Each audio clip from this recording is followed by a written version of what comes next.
Hello, everyone, and welcome to July 2021. Welcome to another month. Hopefully, and I really don't think so, but anyway, I was thinking about that this last probably 15 days is a little bit less turbulent these times, and after that solar eclipse on the 11th of June.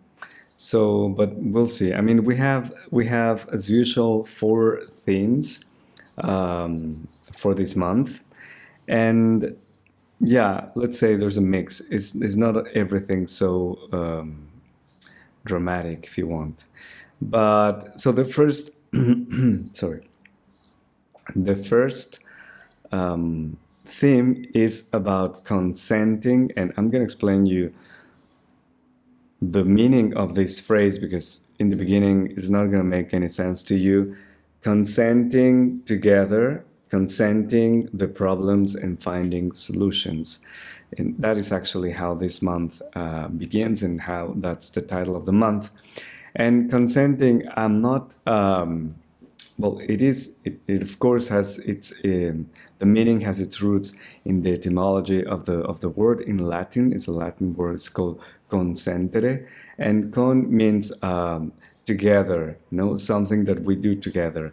And sentere, it's to feel, but also to perceive.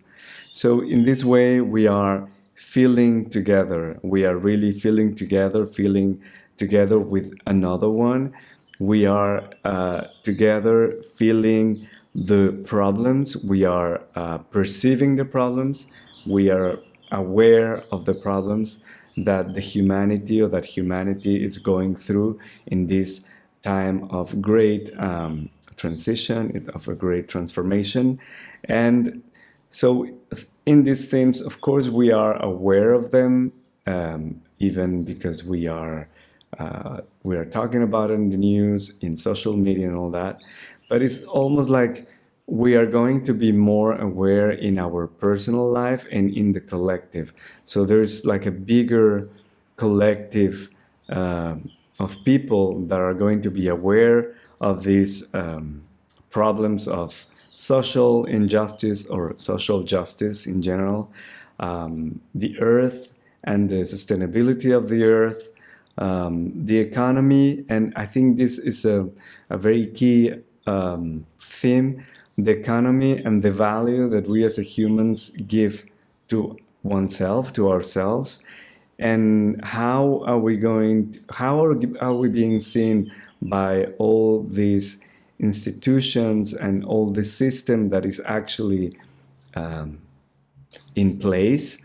How are we being handled? No, are we being perceived, and are we being valued as a human being, or we are being just used or objectivized, being perceived just as an object, being used as an object in this huge system of economics and economy. And so we are going to be we are going to be challenging these current paradigms even more. And I think even more because there's, as I said, like a greater mass of people who is going to be aware of those problems, who is going to be aware of the way things are going. And sometimes, especially if you think about someone who's really needing to fight for their survival, they have no time to kind of stop and think about what are the great problems of this society or this world. But it is as if at some point we are starting to awaken even more, and even in a larger number. And this allows us, of course, to start proposing also, at least in an intention, or with an intention, to propose or to move in the direction of a solution. I don't say, and I don't believe that, because I think these processes take several years, and I don't think it's going to take a month or two or three or four. It's going to take probably years, but there is a certain movement. Sometimes it's going to be seen outside already with a proposal, with a movement of many more individuals, or is going to be something that we as a singular person is going to do. Even something that has to do with the change of habits in our daily life. For instance, the way we handle, I don't know, plastics, or the way we consume our food. So every one of us is going to probably do and take a little responsibility for these problems on the way that they are being handled, and the way also, and I think I come back to this because it really looks like it's going to be a very focal point, is the value of our human life and how we are being handled, let's say, how we are being perceived and managed, if you want to call it that way, managed by these larger structures that support but also control our human life, and that's, I think, really a big thing, and it's really important, and I think it's great. It's a great thing that, or if we are going to be more awakened to that fact, and to really stand up for our human dignity as spiritual beings also that are living in this human life. Okay. Then we have a second theme, which is about relationships, and they're going to come up to a surface some of these power struggles that we might have live, or that we are living in our relationships, whether with someone in a very intimate relationship, some work relationships, doesn't matter, family relationships. It's almost like these unbalances are going to surface, and we are going to be able to look at them, and we are going to be able to act on them, and we are going to be able to create solutions, to also have some resolutions about it. And so we are going to see this also in a public way. We are going to see it as we see it all the time in politics, especially. I think in politics is an arena that is very prone to these power struggles, because actually what is driving politicians, and I could say 99.5% of politicians are driven by power and nothing else. But let's say that, despite of that, we are going to be seeing where we are going to, we are playing ourselves this game of power within our personal relationships. And it's really great. It's a great opportunity also to disengage. It's a great opportunity to not play the game, and to really just pull the plug, so that the struggle, the power struggle, just extinguishes by itself. It is a very important way also to participate in the consciousness of the collective, when we ourselves in our own life will start to kind of unplug from these energy levels, from these vibrational constructs that are really not in the level of vibration of love, in the frequency of a higher mind. Then we are kind of participating as well to construct, to build, to create something different from the base, from where we all are, to the top. To the top, I'm meaning the politicians as well, everyone that is kind of ruling or managing a certain system or institution or organization in our lives. It's going to be have an effect on those systems when we are kind of unplugging ourselves from that power struggle within our own relationships, in our own home, let's say, really something very close to us. And of course, as I said, the result of that, the result is going to be decisions, compromises, probably restructuration of some structures in relationships that are not working, so we are going to adjust them, or we are just going to we're going to be conscious about it, and then we're going to start kind of moving in that direction with our willpower. We are going to say, okay, this is enough. We have to change. We have to move. We have to move even from position. It doesn't mean that we have to be apart or split, but we are going to move.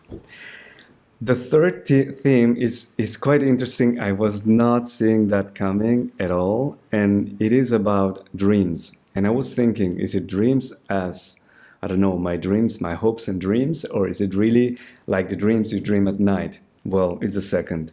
It's really about the dreams you dream at night, and it seems that for some, and of course, these themes are going to be impacting some more than others, but for some, we're going to have more vivid and more alive and real-like dreams. And this is going to be a way in which we can also testify kind of the thinning of the veil between the astral realms, the astral world, and our physical realities. So we are going to have these dreams that are going to be so alive that we are going to be able to see how close actually we are and how one is the essence of the other. So how one is the root of the other. Of course, the astral plane is not the essence of everything, but is, let's say, one step behind, one step back before things are manifested. So we are going to be able to experience that enhanced dreaming experience, where we can experience also the connection between our physical and our astral world, and how we can interact with that. Well, we are going to be able to comprehend, to understand the emotional nature of our astral world, and how the emotions that we are living in the astral plane are actually corresponding equally and sometimes very, how can I say, without any bias, no, very directly in our physical and daily life. And so we can also understand the root of this emotional reality, so we can change that, so we can modify that, so we can be aware of certain patterns of conduct, or certain patterns of what am I telling myself about certain aspects of my life that make me feel in such and such way. And that's also why I'm dreaming these dreams. That's also the dreams that I have the same feeling, have the same emotion. And so pay attention to the emotions of the dream, not so much the details of the dream, the images of the people of the dream, but especially what is the emotional nature of that dream. This is really unexpected. I'm really curious to see, and I hope you too are curious just to see, to be aware what's going on with that, what's going to happen if ever something happens. Please share with me if you actually experience something like this. It will be a lot of fun just to know if someone has experienced this through the month of July. The fourth and last theme is about the speed of movement, the speed in which everything changes and transforms, and every amount, or all of the amount of the information that we receive all the time. And there's a lot of things to process, I think. I don't know if you have noticed. I think we all have. At least the people that I talk to around me, they confirm that as well. So there's a great speed of things happening all the time, and that can be also very disturbing, very stressful for your nervous system. So your nervous system can get very charged, can be very tired. You can get a little bit off the ground. You can be a little bit ungrounded, really like you're kind of floating a little bit above your body or just kind of separating a little bit from your body when things are getting very intense in your body, when things feel very movement and there's a lot of conflicting stuff coming in. So for that, uh, so it's not going to slow down. That's the bad news, let's say. Things are going to go on at this pace, if not faster. But so there's this really, really need, like a big need to program and plan activities that calm you down, that can reset your nervous system, that can reset your body, your mind, and that can reconnect with your spirit, but also with the ground. And I think that's really important. Sometimes we forget to be grounded. I don't know, just like a couple of days ago, yeah, a couple of days ago, I was also feeling a little dizzy, and I really did know, I had no idea why. I had nothing special going on. But as soon as I kind of just took a pause and then I just connected with the center of the earth, with the crystalline center of the earth, I started to kind of feel calmer. I could feel really this heat coming through my first chakra of my, yeah, my the base of my column, and I could really feel kind of coming down again into my body. So things, even if you're not aware of something happening in your personal life, things are still moving outside in the bigger world, let's say, and we are still connected to that. We are still in this reality, connected to everything and everyone. So do your share to connect with your own body, with the earth, to slow down, to reset your mind and your nervous system. Go lay on the grass, take a walk or a run, I don't know, whatever, or go to have a swim. Some people really reconnect with their body through water. So just find out, be curious, find out what's good for you, and do that as a program of, as if you are on a diet, if you want, like that, just like something that you do several times a week, if not daily, I would say, because these times are really challenging also on your body, and we need time to give also some feed to that. Okay, and the last bit that I want to share is the letter that came to help us with all of these four themes in the month of July. Sometimes there are three letters. This time there was just one letter that wanted to come in. This is the letter Aleph. Maybe you know it, maybe you have heard of it. Is the first letter, is the number one, the value is the number one. So it is also about, it talks about unity, but it's also about uniqueness. There's kind of this, in Aleph, there's no two, there's no half, it's just one. Everything is one thing together. And in the representation that we see here, there is kind of a rose in the background and then the Aleph coming into the center. Because sometimes it's also called as the heart of hearts. So something, it's about helping us uniting all of the experiences that we have in a material level, so on the horizontal line, and in the vertical line, so really on the spiritual line. So everything that is spiritual and everything that is horizontal, they cross, and in the center of this we have Aleph. And it is also about the energy of equilibrium, of internal inner equilibrium, inner balance. So because of that, so it's inviting us also to work always towards unity. Whatever we do, in whatever field we do it, let's try to work for a unifying consciousness, a unifying feeling of being in union, in communion. There are several themes that we are going to see, that we saw, sorry, this month, that have to do with this thing together. And it's also like that we are able to solve and to resolve, to mend problems. And also in terms of relationships, whenever we see each other separated from the other, we're going to create this division, this separation. It doesn't mean that you have to stay with someone that hurts you. It means that you can step away from that person that hurts you and still